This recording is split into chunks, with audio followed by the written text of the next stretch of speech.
Jayce and the Wheeled Warriors, available now on DVD from Shout Factory. Let's get down to the actual review part of the review, shall we?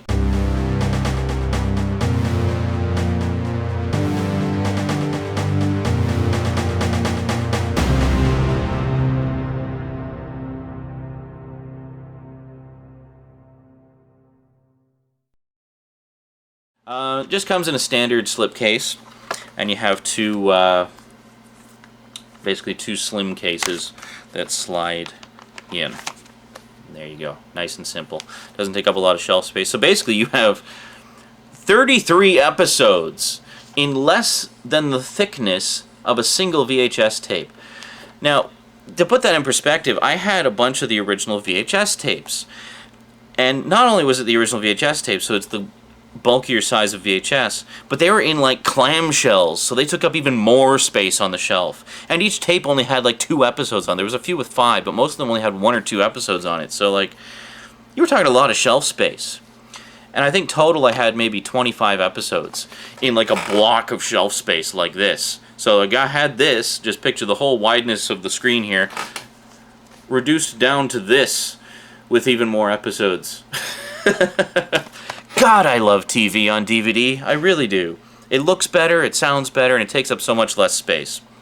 Okay, so you got your just standard bookshelf case. The only complaint I have, and I'm sure this isn't typical because I've got other Shout Factory sets and this isn't a problem, is this corner is a little loose. I keep having to push it back in, and it keeps popping out, so it's kind of annoying. But very minor detail, whatever. Okay, so we got the case here with the two slimline cases. And I showed you the fronts. That's Jayce there, of course. And then that's Sawboss, who's the leader of the Monster Minds. And I thought I'd give you a little look on the inside. Just one second here. I was grabbing some clips for a little bit later in the show here. So inside you got 2 discs. And underneath the discs, just set these aside here. And then underneath the disc, you actually have a nice big still from the show. Now this, of course, is Un, I was describing in the previous episode there, and then Jayce. Now Un, one thing that was sort of a staple of 80s cartoons is that they would always seem to have the obligatory cute character.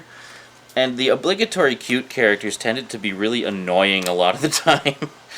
But I have to say, like, even though Un was clearly the token cute comic relief character, they kept his use to a tasteful minimum, I think. Like, he actually did serve a purpose, and unlike a lot of those types of characters in 80s cartoons, Un could hold his own in a fight. Like, he was still a bit of a coward and kind of stuff like that, but, well, he wasn't really a coward, he would just get scared. But he'd always face his fear and come through in the end. So, pretty tough little guy there, Un.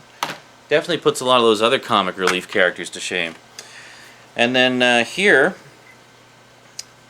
in the we got here, so discs 3 and 4, we have Herc Storm Sailor, also known as Han Solo, and Flora, who of course is the girl who is actually a plant. And underneath, somebody I forgot to mention when I was going through the characters, Flora has a pet who is actually a flying fish. Literally, a flying fish named Brock. And, yeah, really not much more to say about Brock than that. So yeah, there's definitely some wacky elements to it. But you know what's really interesting? Is when you're watching it, it all makes a strange kind of sense. You just sort of, like, all these weird, wacky, way out there elements just fit together in some way that is indescribable. Only on Jayce and the Wheeled Warriors. I can't picture any other show pulling off that kind of amalgamation of concepts and having it work so perfectly. So basically on the back, you have the breakdown of all the episodes on each disc. It's 4 discs total. So there's like, I think 8 or 9 episodes on each disc. Dual layer, of course, so it means they can keep the bit rate at a decent rate. That's about the limit, I think, of how many episodes you really want to be putting on a disc right there. Anything above that, you're going to notice a drop in quality. But this looks really good. Like, I saw the original DVD release that was put out a few years ago, the single disc release, and I noticed there was some pretty noticeable artifacting in that, especially in the opening title sequences. And while there is still a little bit of artifacting here and there, considering how much they put on a disc, it's pretty minimal. Like, unless you're really looking for it, you're not going to notice it. And I've said before, I'll say again, I'm always kind of forgiving when it comes to 80s cartoons, because I see this all the time. People are like, oh, why isn't this show remastered? Why didn't they remaster it? People are so unrealistic when they talk about this stuff, okay? They just don't stop and think of what they're saying. Okay, first off, technically, anything that's from this era that's put out on DVD has been remastered, meaning they've taken analog recordings, transferred them to digital, made new digital masters, and then mastered the DVDs from those new digital masters. So, technically, it's been remastered, i.e., there have been new masters made. Okay? But I know what you're talking about. I know what you're talking about. You're saying, basically, why can't everything get the Voltron treatment? Well, Voltron was a really special case, because first off, Voltron was a huge, huge show, and they knew that they would sell gajillions of copies of it, so the expense was justified. For something like Jayce and the Wheeled Warriors, which is by comparison a lot more obscure, most modern viewers have never even heard of it and don't know anything about it. Like, I've talked to some people in my Stickam chat room about 80s cartoons, and they considered themselves pretty hardcore into 80s cartoons. I showed them this, and they're like, never heard of that one. Nope, no idea. So, not so hardcore after all, are you? But, remastering. Yeah, it's like, no, for a show like this, they're not going to go to the added expense of digging out the original film prints from the vaults, re-editing all the episodes from the best existing film elements, and then going in and digitally cleaning up and removing every single little speck of dirt and hair and picture noise. No, you're not going to get that. When you get that on a set of an 80s cartoon, it is the exception rather than the rule. When you do get that, be glad you did, because it's not going to happen very often. The only time that happens is just like huge Hollywood movies where they know they're going to sell 1 million copies, like literally 1 million copies, so they can justify the expense. Or TV shows where they know the audience of potential customers is big enough to justify that expense. It is a huge expense to do that kind of remastering and cleanup, and you're not going to see it very often. So I really wish people would get their facts straight and stop complaining when we get a nice DVD set of an obscure show like this, and they're bitching and moaning that it's not remastered. Give me an effing break. Come on. That's ridiculous. So, that aside, yes, there is some dirt, there is some dust, there is some, there's a couple instances where it looks like the master tapes had a couple glitches on them. It's not major stuff, folks. These are really minor issues, and it should not deter you from picking up the set if you're a fan. The simple fact of the matter is, the master tapes are pushing 25 years old, And even the best conditions of, hanging on to old master tapes like that, they're old, okay? There's going to be the occasional glitch from here to there, here and there. But the thing is, like, the picture is beautifully time-based corrected, so it's as crisp, clean, and stable than anything you've ever seen. And let's face it, up until this is how Jayce looked to us fans. We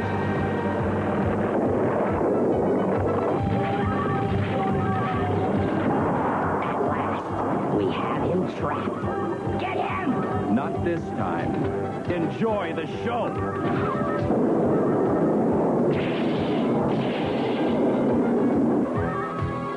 That should hold you.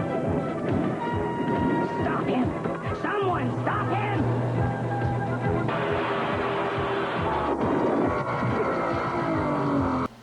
So, would you rather have that, or would you rather have this? Yes, you thought I forgot, didn't you? Here's the opening titles to Jayce and the Wheeled Warriors. I know you've been waiting for it. Here it is. Check it out. thundering across the stars to save the universe from the monster minds. Jayce searches for his father to unite the magic root and lead his Lightning League to victory over the changing form of Sawboss. Wheeled warriors explode into battle. Lightning strikes. There's a power that comes from deep inside of you. Since every day you're reaching toward the light, and you know there's a long way ahead of you. But when your wheels get you there, things will turn out right. Just keep on turning, don't stop rolling. The fire is on. We're warriors. The battleground's burning, our wheels moving. We're warriors. Come take a chance, keep on turning, don't stop rolling. The fire is on. We're warriors. The battleground's burning, our wheels moving. We're warriors. We're warriors. Yeah, I think the evidence is pretty, well, self-evident, which looks better. Now, those lucky enough to have the old VHS tapes, of course, theirs wouldn't look anywhere near as bad as that first clip I showed you, but that's what the majority of us had to put up with as far as, you know, bootleg copies available while we waited for an official release. The quality of the ones floating around out there were crap, quite frankly, like a whole new definition of crap. Now, so overall picture quality is very good. The only audio problem I had, and I did bring this up in the forums, but unfortunately nobody else seemed to be able to confirm it, so I don't know if it's just my disc or what, but it seemed like a mastering issue rather than an authoring issue, so I suspect it is present on the master disc. I don't know. But the only problem I had was with episode 5, an episode called Ghost Ship, where it sounded like the... now, originally, of course, it's a 5.1 show, but it's been, I guess, remixed for it's a mono show. It's not originally... Yeah, they had 5.1 surround sound in 1985. I don't think so. It's originally a mono show, but they remixed it for 5.1 surround. Now, that said, it's basically they just remixed the mono to fill the channels decently so that you're not left with everything coming out of the center channel through the whole thing. But it seemed like the mix had been done wrong on episode 5, so that actually all the voices were coming out of the left channel, and then the sound effects and music were split between the left, right, and center. So it made it, first off, very distracting, and second off, almost impossible to hear the voices a lot of the time. They would get drowned out by everything else. So it almost seemed to me like the wrong channel had been assigned to the individual elements. So, I mean, normally with a surround mix, you'll have the voices coming out of the center channel, and then the music and sound effects will be the other channels. Even in a mono mix, you'll still usually have the voices coming out of the center channel, and then the music and sound effects monorail in the left and right, which is how most of the episodes seem to be mixed. I haven't detected any problems with the rest of them. It was just that one episode, which really struck me as odd, because that's actually one of the episodes that I used to have on VHS, so I was surprised that would be a problem. Unfortunately, I don't have my old recording anymore, otherwise I might just drop that in as an alternate audio track for that one episode. I don't know. But anyway, just a heads up. But as I say, the issues that there are very minor, and it really should not deter you from buying the set, because this is the best that Jayce has ever looked and sounded, and probably the best it ever will look and sound. So if you're a fan of the show, don't hesitate to pick this up. And the reason I say don't hesitate is because the way that the DVD world works with sets like these is they have to sell a certain number of units within the first year of the title's release to determine whether or not it's worthwhile to release the rest of it. So this came out in June, or no, when the hell did this come? I don't even remember when it came out. It's been out for a few months, so don't waste any time. Get it. Because if you waste time, they may not put out the rest of it. Alright? It's not that expensive either. It's like 20 or 30 bucks. So it's totally worth it. Totally worth it. Another selling point here, I should mention, those of you who are fans of the work of Joe Michael Straczynski, or JMS for those who are in the fan base, fellow who created Babylon 5, who did a lot of stuff for the real Ghostbusters. He was one of the head writers on He-Man and the Masters of the Universe, the original series. He was the main story editor for Jayce and the Wheeled Warriors and actually wrote a lot of the episodes. So if you're a fan of his work, you might want to check it out. Not to mention there's a lot of other really notable writers on here too. The other thing that I have to say was really cool about the DVD sets that I liked, anyway, was the menus. Yes, the DVD menus. Now they're very simple, functional menus, but well, here, take a look. This is a clip of the menu. Actually, here, let me rather than putting it up here, let me put it up full screen. Take a look. This is the main menu of disc 1.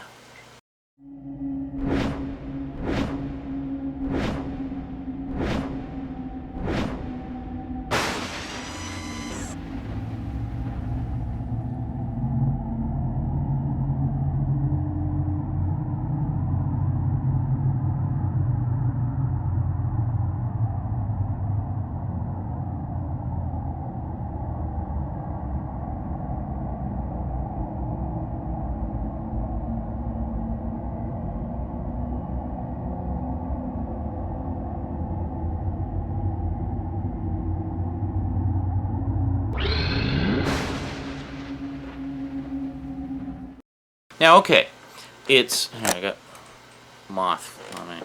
Now, okay, it's simple, it's functional, but the thing I liked about it is it's like dark and spooky and mysterious. It has like this creepy outer space sound going on, and you're kind of looking into this vortex of black inky space, and it just kind of makes you feel like as soon as you click play, you're going on some dark science fiction journey, you know?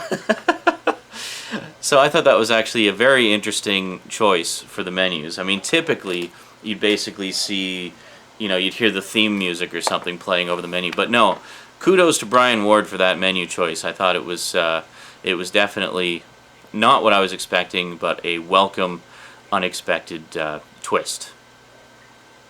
Yeah, so Jayce and the Wheeled Warriors definitely gets my thumbs up. Anyway, Jayce and the Wheeled Warriors. I think I've showed you the cover enough. You should be able to spot it on the shelf. Once again, I had trouble finding this in stores. In fact, I couldn't find it in stores at all and had to special order it through eBay. But if you go through other online retailers, go through somebody reputable on eBay, or go through Amazon or Barnes & Noble or Chapters, or, well, I don't think Chapters has it, but anyway, I'm sure it can be ordered in for you. Like, actually, we tried to order it into one of the local stores, and they hadn't even, it wasn't even in their catalog. So, hey, Brian, if you're watching, you might want to make sure all the outlets get your catalog, so they could at least include it in their listings, because I think that might adversely affect your sales if you can't get them into the retail outlets, eh? Anyway, Jayce and the Wheeled Warriors, Volume 1. Definitely worthwhile purchase. A must for every 80s cartoon freak's library. That's it from me to you. Thanks for watching, and until next time, sayonara. Or should I say, lightning strikes!